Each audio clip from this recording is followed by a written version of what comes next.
यसको नाममा सबैलाई जय मसी। आज म तपाईँहरूको बिचमा आज किचनमा सब्जी खानाहरू बनाउन गइरहेको छु। हिजो म लेट भएको थिएँ खाना बनाउनलाई, तर आज म आफ्नो समयमा खाना बनाउन गइरहेको छु। बच्चाहरू पनि भोकायो, उहाँले पनि भन्नुभएको छ भोक लागेको छ, छिटो खाना बनाऊ भनेर।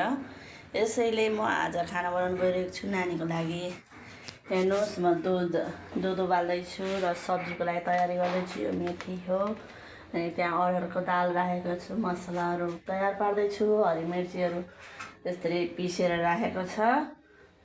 र आज फेरि म तपाईँहरूको माझमा सब्जी किचनमा आज म फेरि परमेश्वरको कृपाले र करुणाले गर्दाखेरि फेरि तपाईँहरूको माझमा म फेरि उपस्थिति भएको छु र परमेश्वरको कृपाले गर्दा आज म खाना बनाउन गइरहेको छु।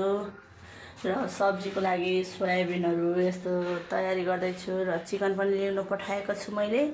र चिकन ल्याएपछि चिकनहरू बनाएर खानु भनेर आज भन्नुभएको छ, त्यसै कारणले चिकन ल्याउनु पठाएको छौँ र म तयारी गर्दैछु यो सबै कुरोहरू। अनि प्याजहरू काट्दैछौँ र मरमसलाहरू तयार गर्दैछौँ। हेर्नुहोस्, यी रायोको दाना र चिकनमा हाल्नको निम्ति हामीले लिएर आएका छौँ सब्जीको लागि।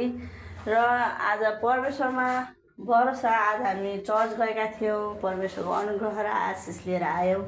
यसै गरेर तपाईँहरूले पनि परमेश्वरको आशिष पाउनको लागि चर्च जानुहोला, प्रार्थना गर्नुहोला र आफ्नो मनका कुराहरू परमेश्वरमा राख्नुहोला।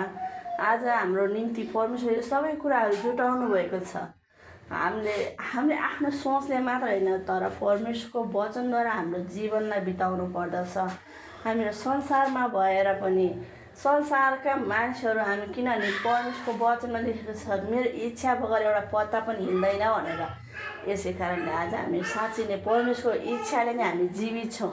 यसै कारणले आज हाम्रो निम्ति भोजन तयार पार्नुभएको छ परमेश्वर, हाम्रो निम्ति भोजनहरू जुटाउनु भएको छ। हरेक कुराहरू परमेश्वर, हरेक अभावमा हामीलाई सहायता गर्ने परमेश्वर हुनुहुन्छ।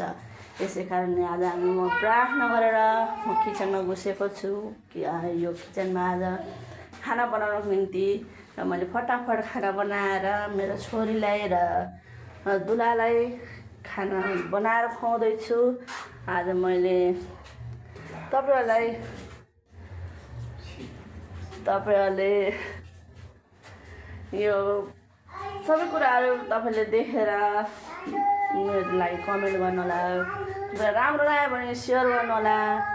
हस् त, जय मसी, आमेन।